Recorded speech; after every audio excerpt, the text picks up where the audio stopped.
دیکھتے رہیے اٹک Broad cost. الحمدللہ رب العالمین والعاقبۃ للمتقین والصلاۃ والسلام علی سید الانبیاء والمرسلین اما بعد فاعوذ باللہ من الشیطان الرجیم بسم اللہ الرحمن الرحیم۔ بعد حمد و ثنا انتہائی عزتوں کے لائق پیر طریقت رہبر شریعت محترم مقام جناب میجر قاضی محمد قاسم سیفی صاحب دامت اللہ القدسیہ، میرے انتہائی واجب القدر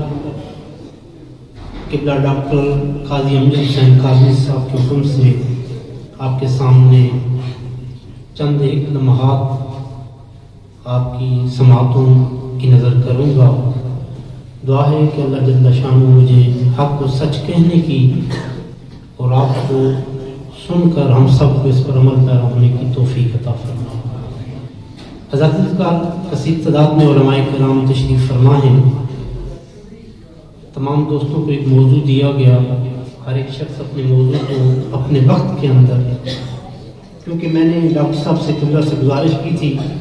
کہ میرے سید و مرشدی حضور زال امت جسٹس پیر محمد کرم شاہ الازہری رحمہ اللہ تعالیٰ فرمایا کرتے تھے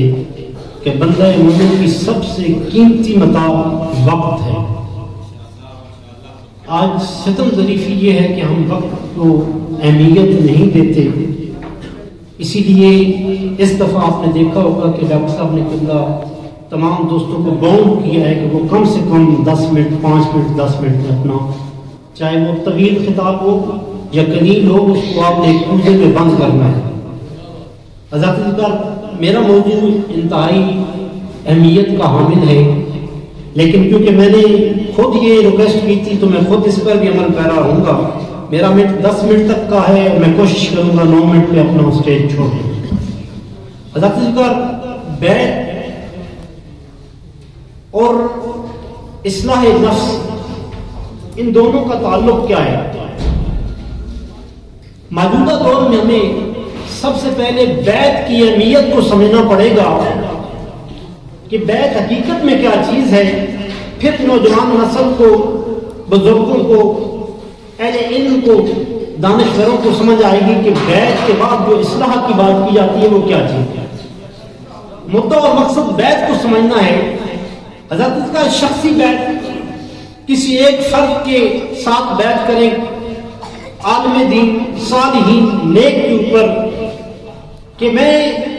آپ کا ہر وہ حکم جو قرآن و سنت کے مطابق ہوگا اس کی تعمیل کروں، اس کے ہاتھ میں ہاتھ دینا۔ حضرت کا یہ طریقہ آج کا نہیں، قرآن سے، احادیث سے،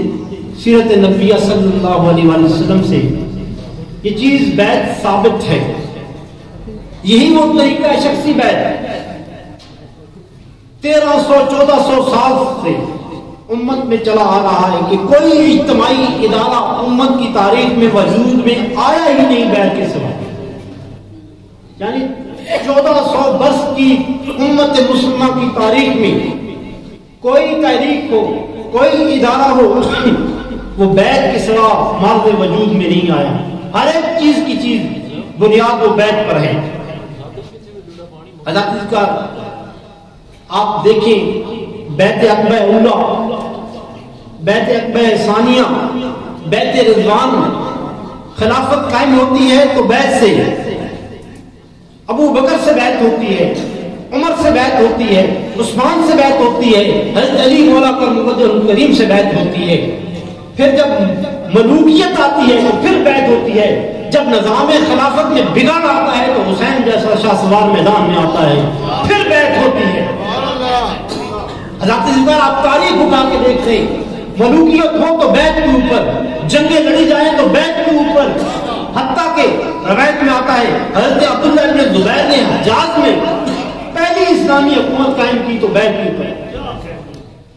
یہ وہ بیعت تھے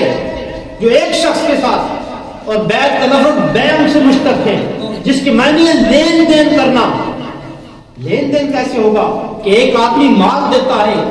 دوسرا آدمی اس مال کے اس کی ضروریات زندگی میں سے کچھ چیز دے گا۔ اور جب رب نے کائنات کے لیے انسان بیعت جائے کہ چیزیں تو سب رب کی ہیں، حقیقی مالک بھی وہی ہے، لیکن جو اپنے مرشد کے ہاتھ میں بیعت کرتا ہے تو اس کا مقصد یہ ہوتا ہے کہ میرا سب کچھ لٹ جائے، میں رب کی رضا میں راضی ہوں، سبحان اللہ، مجھے میرے رب تک ملا دیا جائے۔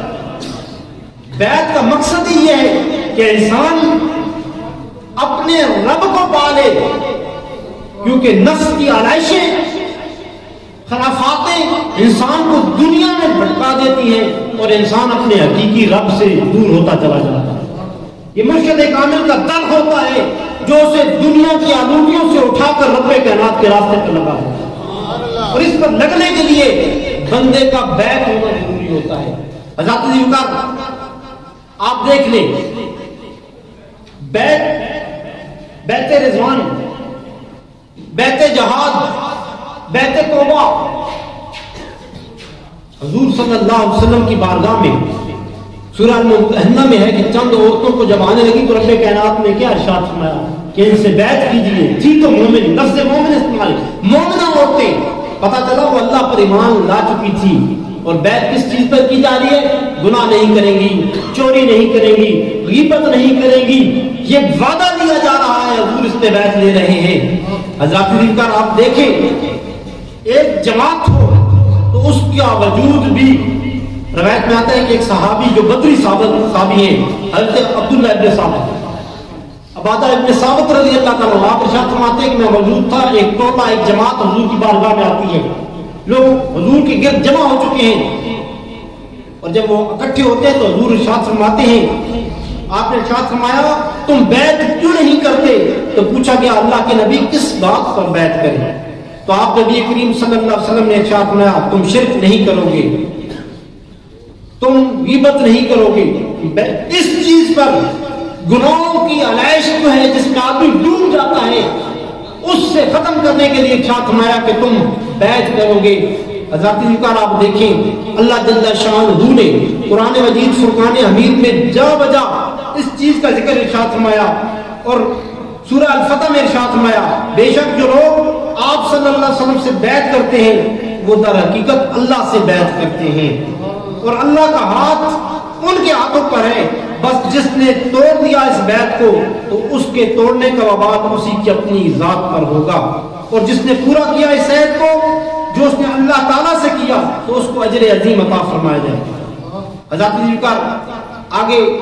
سورہ فتح کی آیت نمبر 18 میں رب کائنات ارشاد فرماتا ہے بے شک اللہ تعالیٰ مومنوں سے راضی ہو چکا جس وقت وہ آپ صلی اللہ علیہ وسلم سے درخت کے نیچے بیعت کر رہے تھے، پس ان کے دلوں میں جو کچھ تھا اللہ تعالیٰ نے جان لیا۔ حضرات ذوالفقار آپ دیکھیں حضرت کعب بن مالک رضی اللہ تعالیٰ عنہ، آپ ارشاد فرماتے ہیں کہ حضور صلی اللہ علیہ وآلہ وسلم نے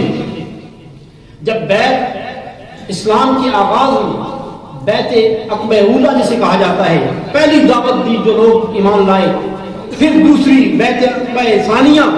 تو حضور صلی اللہ علیہ وسلم کے صحابی حضرت کعب بن مالک رضی اللہ عنہ فرماتے ہیں کہ بیعت کے متعلق جب وہ رات آئی جس کا آپ صلی اللہ علیہ وسلم نے منادہ فرمایا تھا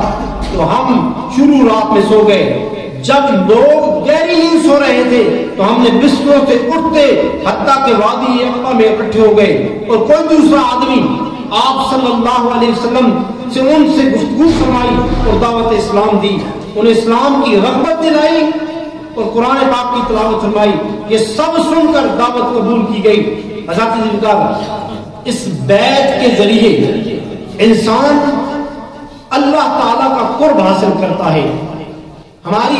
جتنی علائشیں اور گناہ ہوتی ہیں، ایک مرشد کامل کی بارگاہ میں آپ جاتے ہیں، رب گھر میں بیٹھ کے بھی توبہ قبول کرتا ہے، لیکن آپ دیکھیں اصحاب کہف کا واقعہ سنیں، اصحاب صفا کو دیکھیں۔ حضرت کا روایت میں آتا ہے کہ ایک آپ کو مثال دیتا چلوں کہ مرشد کے در پہ جا کر بیٹھ کر کے توبہ و استغفار کرنا اور گھر میں کرنے کا کیا مقام ہے۔ آپ کسی ولی اللہ کی بارگاہ میں جب جاتے ہیں اور اس کے دست پر ہاتھ پر بیعت کرتے ہیں، اس کا مقام کیا ہے؟ ایک شخص ہے، دو سگے بھائی ہیں، مثال دیکھ کر اجازت چاہوں گا، دونوں سگے بھائی ایک لائن کا ٹکٹ کراتے ہیں، ایک جیسا پیسہ دیتے ہیں، ایک جگہ جانا چاہتے ہیں، جب دونوں جاتے ہیں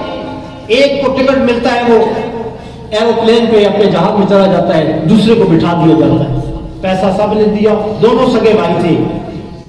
لیکن پہلا چلا گیا دوسرا رہ گیا۔ وجہ کیا تھی کہ پہلے نے گھر سے نکلتے ہوئے اپنا ٹکٹ کنفرم کرایا تھا، دوسرا جو تھا وہ ابھی ویٹنگ لسٹ میں تھا، اس نے کنفرم نہیں کرایا۔ جو اللہ کے بندوں کی بارگاہ میں آ کر، صالحین کی بارگاہ میں آ کر رب اور اس کے رسول کے طریقے پہ چل کر بیعت کرتے ہیں اور توبہ کرتے ہیں، رب ان کی مغفرت فرما دیتا ہے۔ حضرت کا دعا ہے کہ میرے یہ ٹوٹے پھوٹے کلمات رب کائنات اپنے دربار میں قبول فرمائے، ہم سب کے لیے ذریعہ نجات فرمائے۔ وآخر دعوانا ان الحمدللہ۔